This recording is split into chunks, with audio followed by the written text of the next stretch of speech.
Hai teman-teman, kembali berjumpa dengan Kanala. Di video kali ini kita mau bahas tentang 3 kesalahan fatal investor yang wajib dihindari supaya kita bisa untung dalam investasi saham. Nah, penasaran apa aja? Ini kita bahas. Sebenarnya salah itu wajar, apalagi jika kita masih memulai ataupun juga baru pertama kali investasi saham. Namun, akan lebih baik kalau misalkan kita bisa menghindari kesalahan-kesalahan tersebut dan belajar dari pengalaman orang lain. Contoh, misalkan kita lihat dalam IHSG ataupun berbagai indeks saham, itu pasti mengalami naik turun, walaupun dalam periode yang cukup panjang biasanya terlihat kenaikan yang signifikan. Nah, tapi naik turunnya itu kan cukup berisiko bagi investor pemula. Lantas, apa saja kesalahannya?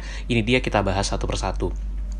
Kesalahan umum yang paling sering terjadi adalah banyak yang investasi tapi dia tidak paham tentang saham ataupun investasi itu sendiri.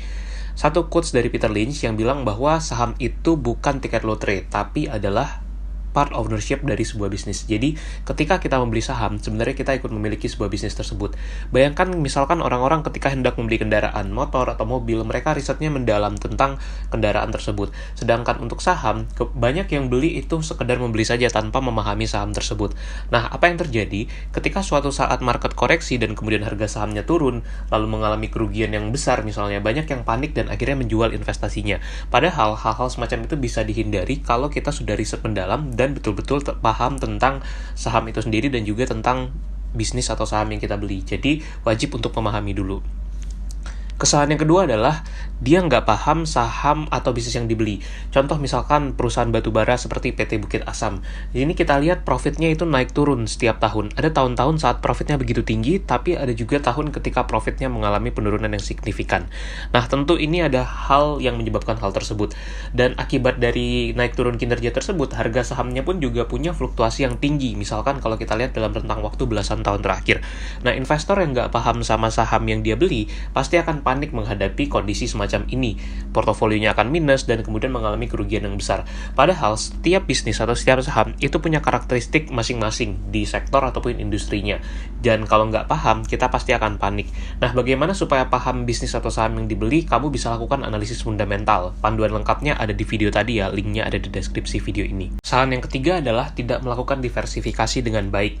Bayangkan ketika kita menaruh semua aset kita di dalam satu instrumen investasi saja, misalkan 100% di saham, dan kita nggak punya cash, kemudian nggak punya alternatif lain. Ketika saham tersebut jatuh atau turun harganya, maka investasi kita cukup berisiko karena terkonsentrasi di satu aset.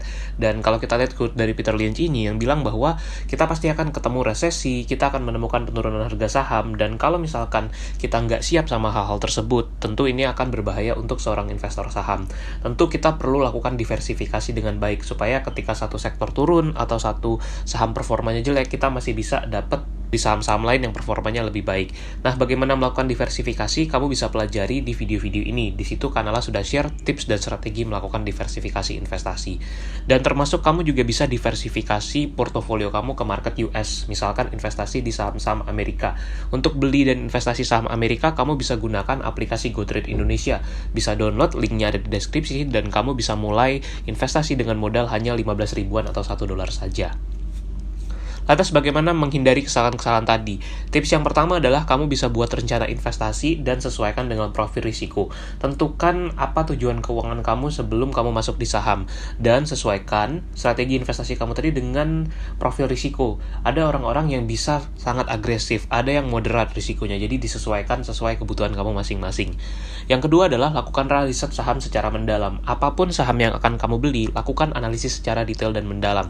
Pelajari betul fundamental bisnisnya. Nah, untungnya adalah ketika kamu berinvestasi, misalkan menggunakan aplikasi seperti GoTrade Indonesia, itu sudah dilengkapi dengan fitur-fitur untuk analisis. Di sana ada data-data statistik, kemudian juga ada fitur risiko dari saham tersebut, kemudian juga data-data fundamental seperti earning per share, termasuk juga target price dari saham tersebut. Jadi, kalau kamu gunakan GoTrade Indonesia, jangan lupa untuk update aplikasi GoTrade Indonesia kamu dan kamu bisa dapat data-data tadi untuk riset saham secara lebih mendalam. Tentu saja semua ini harus disesuaikan dengan profil risiko masing-masing, dan jangan lupa untuk riset mandiri. Semoga bermanfaat dan jangan lupa subscribe ya. Sampai jumpa di video-video lainnya.